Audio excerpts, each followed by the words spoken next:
નમસ્કાર વિદ્યાર્થી મિત્રો, હવે તમને ખ્યાલ છે એ પ્રમાણે ધોરણ 12નું રિઝલ્ટ તો આવી ગયું છે. તો આગળનો જે રિઝલ્ટ પછીનો જે ભાગ છે એ હવે આપણે શું કરવું, બરાબર? તો એના વિશેની માહિતી અહીં તમને મળશે. તો જે લોકોને ગ્રુપ એ છે, બરાબર, એ લોકોએ જે ક્ષેત્રની અંદર અભ્યાસ કરવો છે આગળ, તો એના વિશેની માહિતી છે એ તમને વિડીયોમાં જોવા મળશે. તો અંત સુધી જોજો. વિડીયો ગમે તો લાઈક કરજો, કોમેન્ટ કરજો અને શેર કરજો. તો ગ્રુપ એ છે એ લોકો એન્જિનિયરિંગ ક્ષેત્રે, આર્કિટેક્ચર, એગ્રીકલ્ચર, ફાર્મસી, બીએસસી અલગ અલગ ક્ષેત્રે પોતે અભ્યાસ કરી શકે. એની અંદર કઈ કઈ કોલેજો છે, એડમિશન લેવા માટેના, બરાબર, અલગ અલગ મેરિટ હોય છે, જેના આધારે આપણે ખ્યાલ આવે છે. અને એ રજિસ્ટ્રેશનની અને બ્રાન્ચ કોલેજ જે છે અલગ અલગ, એ હવે જે આગળના ભાગની અંદર તમે કોલેજની અંદર જ્યારે અભ્યાસ કરશો ત્યારે ખ્યાલ આવી જશે કે શું કરવું, બરાબર. તો આ બુકલેટની અંદર તમને જે માહિતી છે આપવામાં આવેલી છે. કે ભૂલ હોય તો, બરાબર, જોઈ લેજો તમે, કારણ કે અમુક પ્રિન્ટ મિસ્ટેક કે હોઈ શકે. બાકી અલગ અલગ માહિતી તમને વ્યવસ્થિત રીતના જોવા મળશે.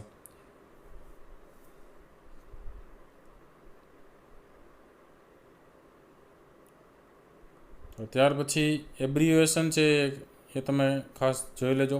એર લખ્યું એટલે ઓલ ઇન્ડિયા રેન્ક માટેની હોય, એમક્યુ લખ્યું એટલે મેનેજમેન્ટ કોટા હોય, વીક્યુ લખ્યું એટલે વેકેન્ટ કોટા હોય, બરાબર, એસક્યુ એટલે સ્ટેટ કોટા, વીએસસી એટલે વેકન્ટ એટલે સીટ નોટ ફિલ્ડ, પછી જીઆઈ એટલે ગ્રાન્ટ ઇન એડ, પછી ટ્રિપલ પીમાં પબ્લિક પ્રાઇવેટ પાર્ટનરશિપ, એસએફઆઈનું સેલ્ફ ફાઇનાન્સ ઇન્સ્ટિટ્યૂટ, પછી એસીબીસીનું social and economically backward classes, N S C L એટલે નોન ક્રીમી લેયર, એસસી એટલે શેડ્યુલ કાસ્ટ, એસટી એટલે શેડ્યુલ ટ્રાઇબ, પીએચ એટલે ફિઝિકલી હેન્ડીકેપ્ડ, ડીએસ એટલે ડિફેન્સ સર્વિસમેન અથવા એક્સ સર્વિસમેન, એમવાયએસવાય એટલે મુખ્યમંત્રી યુવા સ્વાવલંબન યોજના, ટીએફડબલ્યુએસમાં ટ્યુશન ફી વેઇવર સ્કીમ, પીસીએમમાં ફિઝિક્સ, કેમેસ્ટ્રી, મેથ્સ, ઓરમાં ઓપનિંગ રેન્ક, સીઆર એટલે ક્લોઝિંગ રેન્ક, પીઆર એટલે પર્સન્ટાઇલ રેન્ક, અને એસીપીસી એટલે the admission committee for professional courses, જે ગુજરાતની અંદર કાર્યરત છે, બરાબર. તેમની અલગ અલગ સાઇટ્સ છે, તમે જોઈ શકો છો, જેમની અંદર બધી માહિતી છે તમને જોવા મળશે. અલગ અલગ જીટીઓની છે, એસીપીસીની છે, ફી રેગ્યુલેટરીની છે, બરાબર. હવે તમે ઇન્ડેક્સ દ્વારા ખ્યાલ આવશે કે કયો સબ્જેક્ટ વિશે સમજાવેલું છે, કયા બ્રાન્ચ વિશે સમજાવેલું છે, કયા પેજ ઉપર છે, તમે જોઈ શકશો. એન્જિનિયરિંગ બાબત છે, બરાબર, તો અલગ અલગ એન્જિનિયરિંગ બાબત છે તમે જોઈ શકો છો. Civil engineering, mechanical, electrical, computer, EC, chemical, aeronautical, automobile, બરાબર, એમના પ્રશ્ન આન્સર, બરાબર. પછી કઈ કોલેજ સિલેક્ટ કરવી, ડિગ્રીમાં ક્યાં એડમિશન લેવું, બરાબર. પછી જેડબલઈ મેન પેપર 1 એનો એડવાન્સ, એમના વિશેની માહિતી, આર્કિટેક્ચર વિશે અલગ અલગ કોલેજો વિશેની માહિતી, બરાબર. પછી મેનેજમેન્ટ એડમિશન છે એના વિશેની માહિતી તમને જોવા મળશે. શિષ્યવૃત્તિ છે, મોબાઈલ એપ છે, બરાબર. તો અલગ અલગ માહિતી દરેક પેજ ઉપર તમને જોવા મળશે. જેમ કે why education is so much important in life, બરાબર, શા માટે જે શિક્ષણ છે એ ખૂબ જ મહત્ત્વપૂર્ણ છે જિંદગીની અંદર, એના વિશે સમજાવેલું છે આખું. મહેનત, ખર્ચ અને સમય પ્રમાણે તમારું એજ્યુકેશન છે એ શું કહેવા ઈચ્છે છે અને તમારો અનુભવ છે એ શું કહેવા ઈચ્છે છે એ ખાસ સમજી લેવું જોઈએ, બરાબર. મારે બધાથી અલગ કરવું છે તો શું કરવું, બરાબર. જે રીતના ઉત્ક્રાંતિનો ઉદ્ભવ થયો એવી રીતના અલગ વિચારધારણા છે એ અમલી થવી જોઈએ. પછી આવશે ટાઈપ્સ ઓફ કેરિયર. વારસાગત રીતે તમે જે કંઈ કામ કરતા હોય, સોની કામ, સુતારી કામ, દરજી કામ વગેરે, એ વારસાગત વ્યવસાય છે. પછી ટેલેન્ટ તમારી જે છે એ ક્રિકેટર બન્યા હોય, એક્ટર બન્યા હોય, સિંગર, ડાન્સર જે બન્યા હોય, પોતાની ટેલેન્ટના આધારે આગળ વધે. જે કરોડોમાં એકને જ હોય. પણ અભ્યાસગત જે કાંઈ છે એજ્યુકેશનલ, એ તમે ડિગ્રી લઈને આગળ વધો છો, ડૉક્ટર, એન્જિનિયર, વકીલ, સીએ જે કાંઈ બનો છો, વિદ્યાર્થી પોતાની મહેનતના દ્વારા આગળ વધે છે. તો વિજ્ઞાન પ્રવાહની અંદર ગ્રુપ એની અંદર પછીના જે અભ્યાસક્રમ છે એ એન્જિનિયરિંગ ક્ષેત્રે કયા આવશે, આઈઆઈટી, એનઆઈટી, આઈઆઈટી, જીએફટીઆઈ, બરાબર, ગુજરાતને લગતા ગવર્મેન્ટ, જીઆઈએ, એસએફઆઈ, પીપીપી. જે જેડબલઈ એડવાન્સ અને જેડબલઈ મેન પેપર છે એના આધારે 4 યર્સના બીને આધારે અને ડ્યુઅલ હોય, બે ભેગું હોય તો 5 યર ડ્યુઅલની આધારે કેટલી કોલેજો છે, બ્રાન્ચ છે, કેટલી સીટ્સ છે, બરાબર, એટલે કે બેઠકો છે એ અવેલેબલ છે. એ જ રીતના આર્કિટેક્ચરની અંદર તમે જોઈ શકો, બરાબર, ફાર્મસીની અંદર, એગ્રીકલ્ચરની અંદર બીટેક, બીએસસી, બરાબર, અલગ અલગ ટેકનોલોજી, ડેરી, એગ્રીકલ્ચર, ફૂડ, બરાબર, હોમ સાયન્સ, એ અલગ અલગ તમે જોઈ શકો છો કોલેજને સીટના આધારે. અને અધર ગ્રેજ્યુએશન કોર્સીસ પણ અવેલેબલ છે, સર્ટિફિકેટ કોર્સીસ પણ અવેલેબલ છે, જેમાં તમને ઇન્ટરેસ્ટ હોય એ પ્રમાણે તમે આગળ અભ્યાસ કરી શકો છો.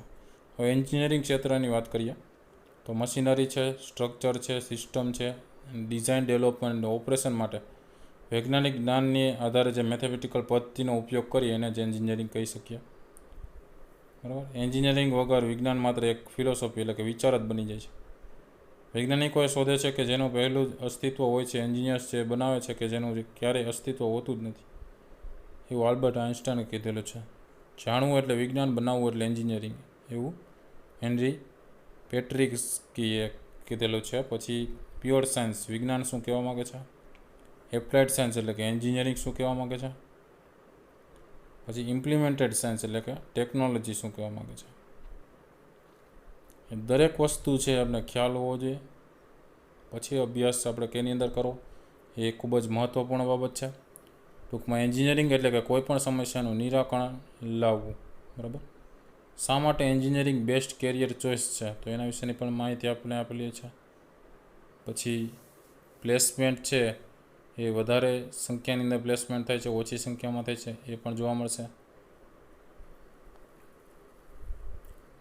રેપિડ કેરિયર ગ્રોથ છે, બરાબર, ફોરેનની ઓપોર્ચ્યુનિટી છે, ઇનોવેશન છે. એન્જિનિયરિંગ સિલેક્ટ કરવાની બધી બાબતો તમે જોઈ લો, બરાબર.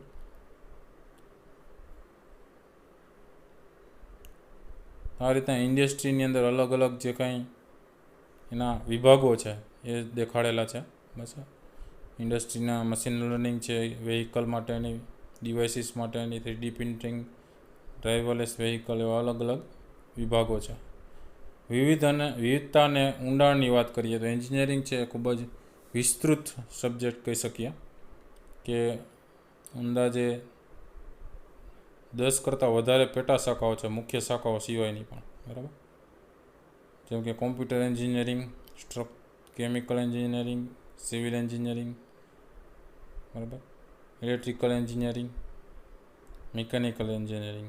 એના આધારે પાછા ભાગ પડતા હોય, સ્ટ્રક્ચર, કન્સ્ટ્રક્શન, પછી transportation, environment, water resource, geotechnological, architecture, અલગ અલગ ભાગના આધારે એન્જિનિયરિંગ છે એ શક્ય બનતું હોય. પછી પ્લેસમેન્ટ સિનિયરીઓ તમે જોઈ શકો છો, બરાબર, કેટલા ટકા પ્લેસમેન્ટ થઈ શકે છે. એમાં 10થી 15% અભ્યાસ અધૂરો છોડી દે છે, 10થી 15 આગળ અભ્યાસ કરે છે, 15થી 20 પ્લેસમેન્ટમાં ભાગ નથી લેતા, બીજા 15થી 20 ફેમિલી બિઝનેસ જોઈન કરે છે, અને 40થી 50% જે બાકી વધે છે એ પ્લેસમેન્ટમાં ઇન્ટરેસ્ટેડ હોય છે.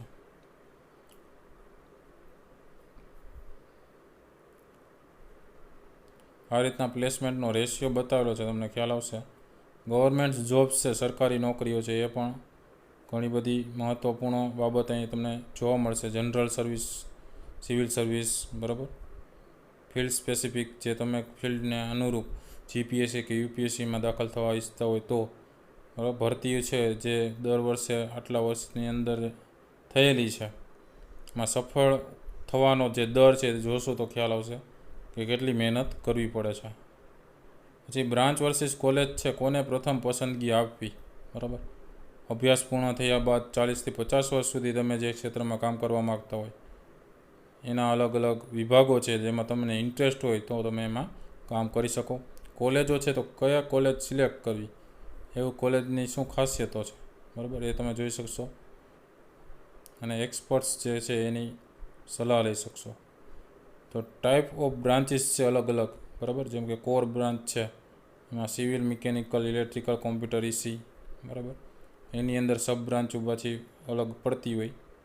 સ્પેશિયલાઇઝ બ્રાન્ચ, ડિરાઇવ્ડ બ્રાન્ચ જેને કહી શકીએ. મિકેનિકલમાંથી પાછી ઓટોમોબાઈલ, મેકાટ્રોનિક્સ છે, પ્રોડક્શન છે, ઇલેક્ટ્રિકલમાંથી પાવર ઇલેક્ટ્રોનિક્સ છે, તે ડિરાઇવ બ્રાન્ચ કહેવાય એની. અને બીજી જે બ્રાન્ચ છે અધર બ્રાન્ચીસ છે, નેનો ટેકનોલોજી, ડેરાઇવ ટેકનોલોજી, એરોનોટિકલ, બરાબર, એ બધી અલગ અલગ બ્રાન્ચ કહેવાય. હવે સ્પેશિયલ કે સિવિલ એન્જિનિયરિંગ છે, તો આજે સિવિલ એન્જિનિયરિંગ શું કહેવા માગે છે, એનું કેરિયર શા માટે પસંદ કરવું જોઈએ, બરાબર. સિવિલ એન્જિનિયરિંગ માટે નોકરીની તકો ક્યાં ઉપલબ્ધ છે, પછી સિવિલ એન્જિનિયરિંગ માટે સરકારી નોકરીની તકો કેવી રહેશે, સિવિલ એન્જિનિયરિંગ પછી બિઝનેસની તકો કેવી છે, કેરિયરના ક્ષેત્રો કઈ જગ્યાએ થાય, અને સફળ સિવિલ એન્જિનિયરિંગ બનવા માટે વિદ્યાર્થીમાં કઈ લાક્ષણિકતા હોવી જરૂરી છે. પછી મિકેનિકલ એન્જિનિયરિંગનું એ જ રીતે, બરાબર, કે શું કહેવા માગે છે, કેરિયરની પસંદગી કઈ રીતે કરવી, મિકેનિકલ એન્જિનિયરિંગની જે પ્લેસમેન્ટ છે કઈ જગ્યાએ થઈ શકે, સૌરાષ્ટ્રમાં નોકરીની તકો કેવી છે, બરાબર, મિકેનિકલ એન્જિનિયરિંગનું ભવિષ્ય શું કહેવા માગે છે, એના ઉદ્યોગો છે એનું કેરિયર કઈ રીતે આપણે બનાવી શકીએ. ઇલેક્ટ્રિકલ એન્જિનિયરિંગનું એ જ રીતે, બરાબર. તમે વાંચશો તો ખ્યાલ આવશે કે કયા એન્જિનિયરિંગની કેરિયર, એમાં આગળ જતાં એડમિશન લેવા પછી પાછળથી કંઈ નહીં થાય, એનું ભવિષ્ય કેવું છે તમારે જાણવું પડે, બરાબર. કોમ્પ્યુટર ક્ષેત્રે ઇન્ટરેસ્ટ હોય, આરટી એન્જિનિયરિંગમાં જવું હોય તો પગાર છે એ કેટલા ધોરણ સુધી મળી શકે, સામાન્ય રીતના એન્જિનિયરિંગ કરતાં અલગ જ, બરાબર. અને પ્રોગ્રામિંગની જ નોકરી, બરાબર, આઈટી ક્ષેત્ર, હાર્ડવેરનો બિઝનેસ કરી શકો. તો જે ક્ષેત્રની અંદર તમને ઇન્ટરેસ્ટ હોય એ પ્રમાણે આગળ વધવું પડે. ઈસી એન્જિનિયરિંગ છે, પ્લેસમેન્ટનો સ્કોપ કેવો છે ઈસીનો, બિઝનેસની તકો કેવી છે, ભવિષ્ય શું છે, બરાબર. કેમિકલ એન્જિનિયરિંગનું બીએસસી કેમેસ્ટ્રી અને બીઈ કેમિકલમાં શું તફાવત છે, નોકરીની તકો કેવી છે. એ જ રીતે એરોનોટિકલ એન્જિનિયરિંગ,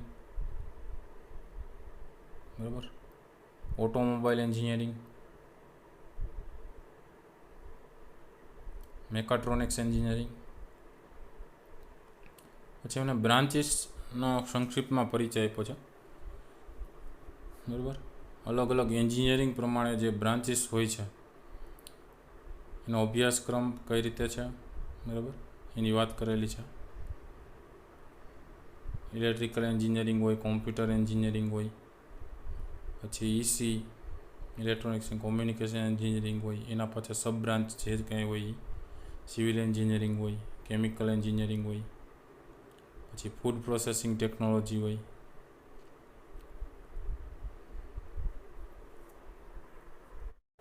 પછી અમુક ક્વેશ્ચન્સ થતા હોય, બરાબર, બ્રાન્ચને આધારે સિલેક્શન કઈ કરવું, સારી બ્રાન્ચ કઈ છે, વધારે પ્લેસમેન્ટ કેમાં થાય છે, ગવર્મેન્ટ જોબ આગળથી જતાં એમાં તક બને છે કે નહીં, પછી white collar job, blue collar જોબમાં શું તફાવત છે, નોકરી મળવાની તકો કઈ બ્રાન્ચ પસંદ કરે છે, છોકરીઓ હોય તો એ પ્રમાણે, શેનો ટ્રેડ છે, એમાં એડમિશન લેવાય, એવા ઘણા બધા પ્રશ્નો છે, એના જવાબ તમને અહીં મળી જશે.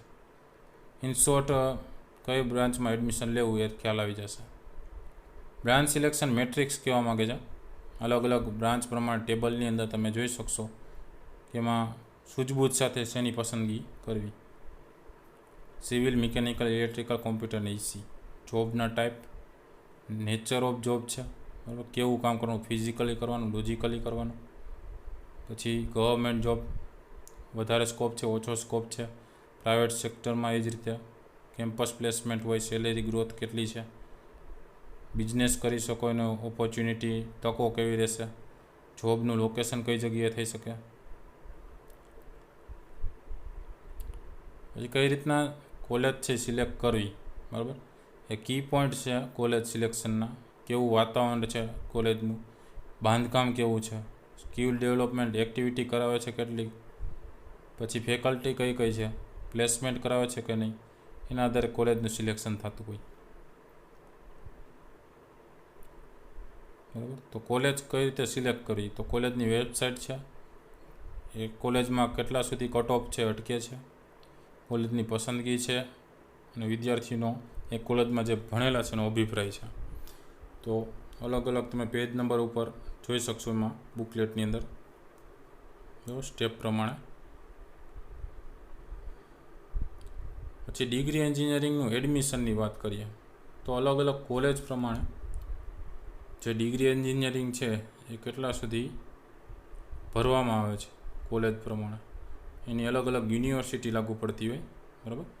શૈક્ષણિક લાયકાત શું હોવી જોઈએ એ લોકો આ ડિગ્રી એન્જિનિયરિંગમાં, બરાબર, પોતે ભાગ લઈ શકે અને અભ્યાસ કરી શકે.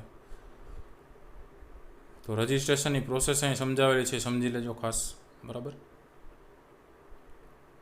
એડમિશન પ્રોસેસ છે, મોક રાઉન્ડ છે, પ્રેક્ટિસ રાઉન્ડ છે, પછી એકચ્યુઅલ એડમિશન રાઉન્ડ હોય, પછી રિસફલિંગનો રાઉન્ડ આવતો હોય, બીજો રાઉન્ડ હોય, પછી ઓફલાઈન રાઉન્ડ હોય જેને સ્પોટ રાઉન્ડ કહે.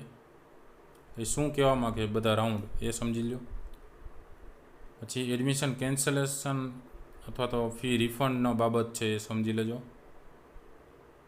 પછી PCM theory mark and PR, GSEB, CBSE, GUJCET, બરાબર, એના જે માર્ક છે અને PR છે ક્યાં સુધી અટકે છે એ આપેલું છે. 2019 પ્રમાણે જે એડમિશન થયા છે એના આધારે એના માર્ક છે, જે ISCEના છે.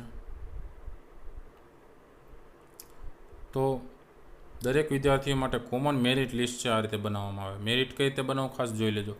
મેરિટના માર્ક્સ બરાબર થાય બોર્ડનો PCM થિયરી PR ગુણ્યા 0.60 કરવાના અને વત્તા ગુજકેટના PR જે હોય એને ગુણ્યા 0.40 કરવાના. એટલે કે GSEB વાળા માર્ક્સ છે એમાં PCM થિયરી 300માંથી, બરાબર, અને CBSE ISCEના માર્ક્સ છે એના 240માંથી જે કંઈ PCM છે ને ગુજકેટના 120ના આધારે જે કંઈ થાય.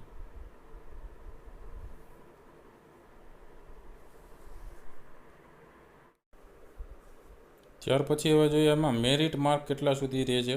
2019 પ્રમાણે જે મેરિટ હતું એના માર્ક છે એ કેટલામો રેન્ક આવેલો અને એ લોકોને મેરિટના માર્ક કેટલા હતા એની ગણતરી પણ અહીંયા દર્શાવેલી છે. GSEB પ્રમાણે 230 માર્ક મેળવે અને ગુજકેટમાં 90 માર્ક મેળવે તો એ પ્રમાણે મેરિટ માર્ક છે બને છે, બરાબર.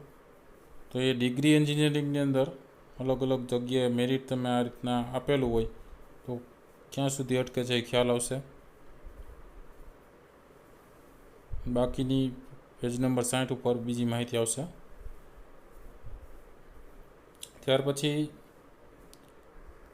GIAની વાત કરીએ તો ગવર્મેન્ટ માટે માં ગ્રાન્ટ ઇન એડ કોલેજ જે હોય, બરાબર, જેમાં વિદ્યાર્થીને ગ્રાન્ટ મળતી હોય તો એવી કોલેજો GTO દ્વારા, DDU દ્વારા જે આપેલી છે એમાં 152 સ્ટુડન્ટ્સ છે એ પહેલાં બિરલાની જે કોલેજ છે એના માટે તમે જોઈ શકો.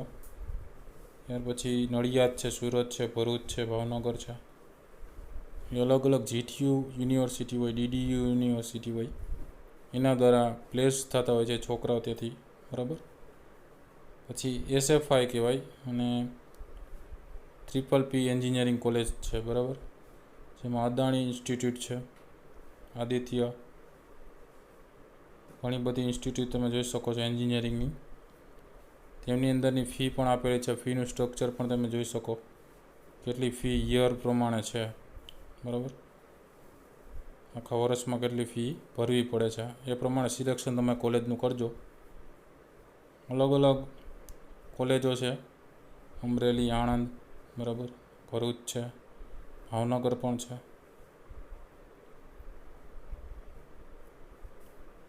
બોટાદ, ગાંધીનગર, જુનાગઢની છે,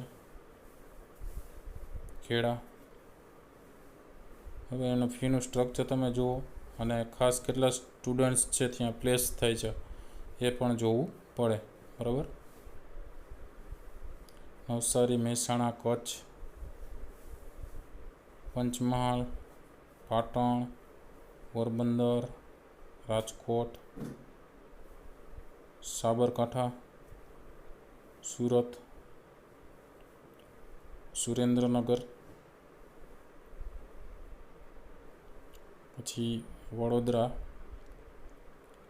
વલસાડ. ચલો, હવે એ બધી કોલેજોની આપણે માહિતી લીધી. ત્યાર પછી હવે જોવાનું છે એમાં બ્રાન્ચ પ્રમાણે સીટ કેટલી છે. બરાબર, કટ ઓફ 2019નો તમે જોઈ શકશો. ગયા વર્ષનો જે બ્રાન્ચ પ્રમાણે સીટ કેટલી અવેલેબલ હતી, એટલે આ વર્ષે કેટલી રહેશે એ ખ્યાલ આવશે તમને. એટલે કેની અંદર એડમિશન લેવું એ પણ ખ્યાલ આવશે. જેમ કે ઓટોમોબાઈલ એન્જિનિયરિંગ છે, બરાબર, એમની અંદર અમદાવાદની જે સીટ છે 75 સીટ છે. એ રીતના જીઈસી ગવર્મેન્ટ એન્જિનિયરિંગ કોલેજ રાજકોટની છે, એમાં પણ 75 સીટ્સ છે. અને કટ ઓફ કેટલા સુધી રહે છે એસસીબીસીમાં, એસસી એસટી ઓપન કેટેગરી પ્રમાણે, બરાબર, એ ખાસ ધ્યાન દેવું. તો વેકન્ટ સીટ કેટલી રહે છે, બરાબર, કેટલી છે એ આધારે એડમિશન મળી શકે. એ ઓટોમોબાઈલનું છે. એ જ રીતના કેમિકલ એન્જિનિયરિંગ છે, બરાબર. અલગ અલગ કોલેજો કઈ જગ્યાએ છે કેમિકલ એન્જિનિયરિંગ માટે, અને એમાં સીટ કેટલી અવેલેબલ છે એ પણ જોવાનું. વધારે સીટ્સ હોય તો ચાન્સ વધારીએ, બરાબર. ચલો, ત્યાર પછી સિવિલ એન્જિનિયરિંગ, તેમાં કોલેજો આપેલી છે, બરાબર. સીટ કેટલી છે એ પ્રમાણે જોવાનું. અને કાસ્ટ વાઇઝ જે ઓપન કેટેગરી સિવાય એસસી બીસી એસસી એસટી એ પ્રમાણે કેટલી વેકન્ટ સીટ રહે છે અવેલેબલ એ પણ જોવું પડે.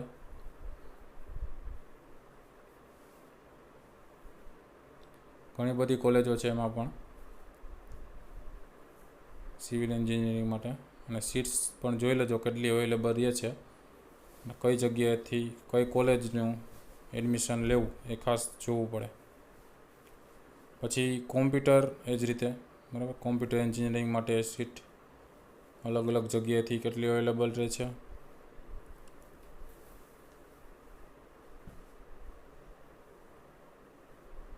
કોમ્પ્યુટર એન્જિનિયરિંગ માટે પણ સ્કોપ સારો છે અત્યારે, તો એમાં પણ સીટ્સ ઝાઝી અવેલેબલ છે.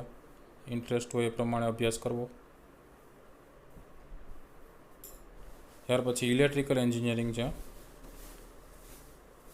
બરાબર. ઇલેક્ટ્રિકલ એન્જિનિયરિંગ તરીકે પણ ઘણી બધી સીટ્સ અવેલેબલ છે, જેમાં આઉટડોરનું કામ કરવું પડે ઇલેક્ટ્રિકલ એન્જિનિયરિંગ તરીકે. ઇન્ડોર આવતા હોય છે એમાં પણ ઓછા કામ હોય છે, બાકી આઉટડોરના કામ ઝાઝા હોય ઇલેક્ટ્રિકલમાં. તો એ પ્રમાણે એન્જિનિયરિંગ છે એમાં રસ ધરાવતા હોય વિદ્યાર્થીઓએ ખાસ જોઈ લેવું. ત્યાર પછી આવે છે એમાં ઈસી છે, ઇલેક્ટ્રોનિક્સ એન્ડ કોમ્યુનિકેશન.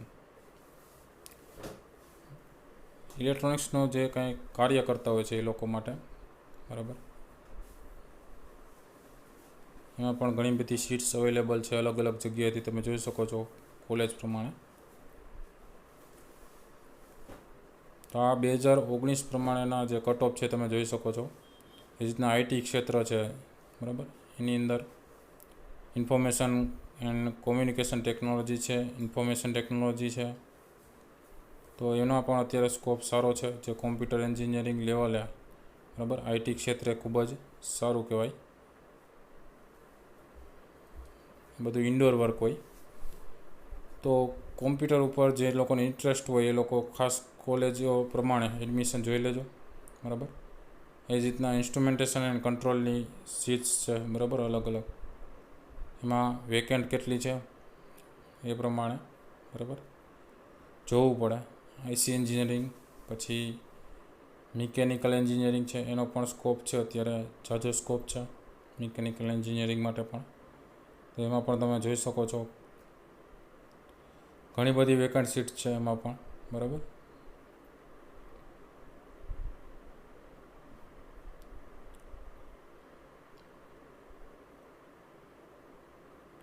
પછી એના સબ બ્રાન્ચ જે હતી, બરાબર, મેકાટ્રોનિક્સ છે, પછી અલગ અલગ જે બ્રાન્ચ આવતી હોય એમાં એરોનોટિકલ હોય, biomedical, dairy, biotechnology, environment, electronics,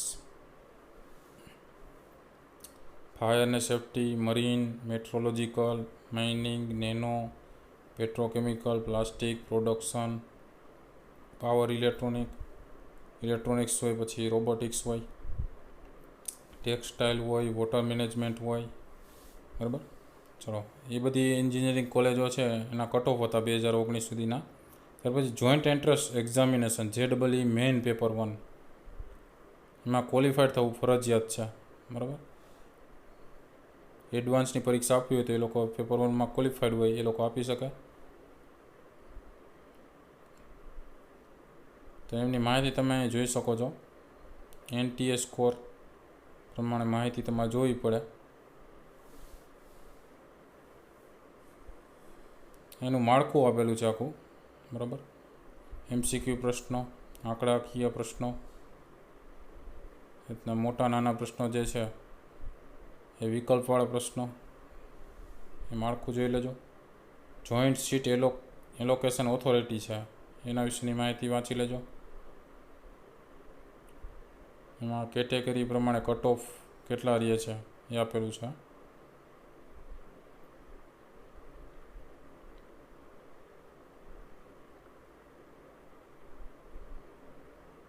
અલગ અલગ રાઉન્ડ પ્રમાણે ઓપન કેટેગરીમાં કેટલું છે એ પણ જોઈ લેજો.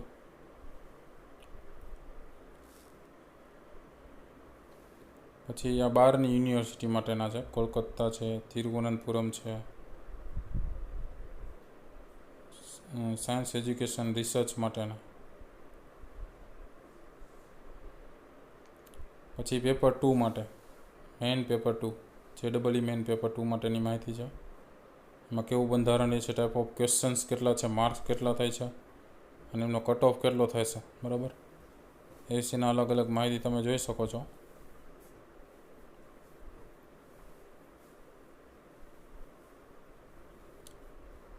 તો જે આધારે કટ ઓફ રહેતો હોય, તમારા માર્ક્સ અવેલેબલ હોય એ પ્રમાણે તમારે એડમિશન થઈ શકે મેરિટ પ્રમાણે. તો ખાસ જોઈ લેવું. એમાં ACPC છે એના દ્વારા આ બધું એડમિશન પ્રોસેસ થાય છે. અને કોલેજની ફી, બેઠક વ્યવસ્થા કેટલી છે, સીટ અવેલેબલ કેટલી છે અને કટ ઓફ પ્રમાણે રેન્ક કેટલામાં આવે છે એ કોલેજ પ્રમાણે તમારે જોવું પડે. બરાબર, તો અલગ અલગ જગ્યાએ જુદી જુદી જગ્યાએ તમે જોઈ શકો એનો કટ ઓફ છે એ વધઘટ થતો હોય. તો એ પ્રમાણે સીટ છે કેટલી અવેલેબલ રહે છે, કેટલા કટ ઓફમાં વારો આવી જશે કે નહીં આવે એ પણ જોવું પડે. તો એડમિશન માટેની ફી પણ આપણે જોઈ, સીટ અવેલેબલ કેટલી છે એ જોવાનું. સાથે હોટલ એન્ડ ટુરિઝમ. પછી ફાર્મસી એડમિશન લેવું હોય તો એ પ્રમાણે હોય છે. બરાબર, દવાને લગતો ને બંધારણને લગતો કંઈ અભ્યાસ કરવો હોય, ફાર્માસિસ્ટ, ડ્રગ ઇન્સ્પેક્ટર, આરોગ્ય નિરીક્ષક, એનાલિસ્ટ કરવા માટેની નોકરીઓ છે. મેરિટ બનાવવાની પદ્ધતિ ખાસ સમજી લેજો, કઈ રીતે મેરિટ બનાવવાનું એનું સૂત્ર આપેલું છે. B.Pharm કોલેજની ફી, એની બેઠક, એના કટ ઓફના પ્રમાણે રેન્ક જોઈ લેજો. બેચલર ઓફ ફાર્મસી કહીએ એને B.Pharm, એના 2019ને લગતા જે કાંઈ કટ ઓફ છે એ આપેલા છે અહીં.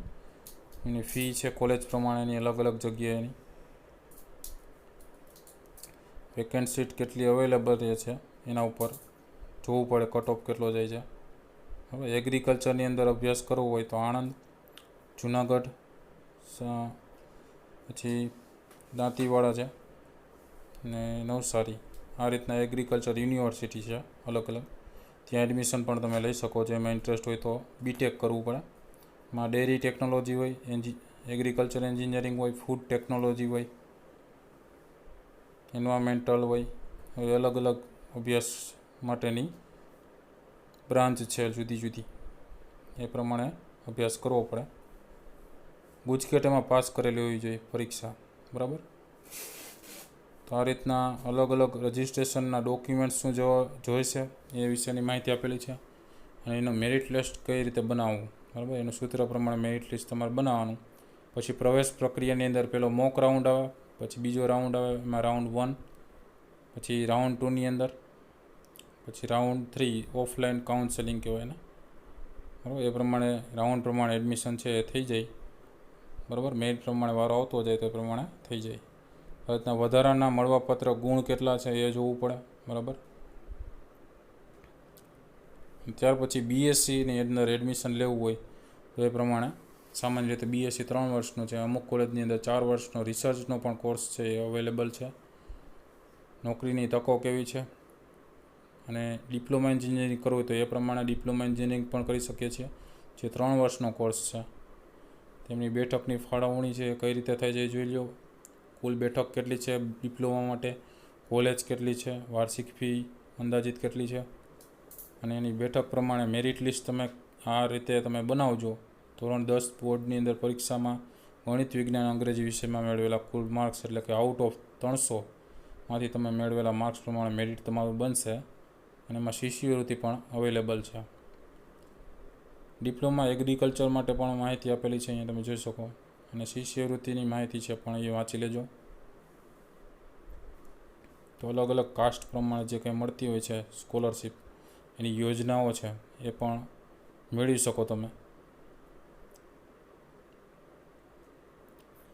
અને અલગ અલગ મોબાઈલ એપ પણ છે, જેમાં ગુજકેટના MCQ છે, જે સ્ટુડન્ટ છે બરાબર ગ્રુપ એ માટે એને ખૂબ જ ઉપયોગી થઈ શકે એવો છે.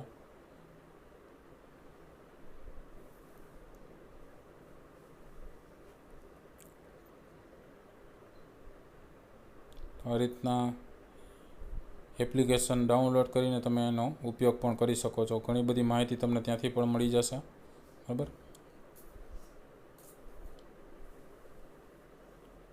તો ગ્રુપ એના વિદ્યાર્થીઓ મને એડમિશન મોબાઈલ એપ્સ છે એ અવેલેબલ છે આટલી બધી, તેમાંથી જેમાં લેવા માગતા હોય એ પ્રમાણે મોબાઈલ એપ્સ છે એ જોઈ લેજો બરાબર. તો માહિતી ગમી હોય તો લાઈક કરજો, કોમેન્ટ કરજો અને શેર કરજો બીજા વિદ્યાર્થીને, જેને ઉપયોગી થઈ શકે. આવનારા જે લોકો એડમિશન લેવા જાય છે એ પહેલાં આ બધી માહિતી જોઈ લે, જેથી કરીને એમને પણ ભવિષ્યમાં ખ્યાલ આવે કે કયા પ્રકારના એડમિશન લેવું જોઈએ, મેરિટ લિસ્ટ કેટલું છે, કઈ કોલેજ છે, કેટલી ફી છે બરાબર. એ બધી બાબતો અહીં આપેલી છે. તો સબસ્ક્રાઈબ કરી લેજો ચેનલને, જેથી કરીને આવા નવા જે વિડીયોઝ આવે એની પણ તમને માહિતી મળતી રહે. જોતા રહેજો આવા વિડીયોઝ, જેથી ભવિષ્યમાં તમને ખૂબ જ ઉપયોગી થાય. Thank you very much. Take care.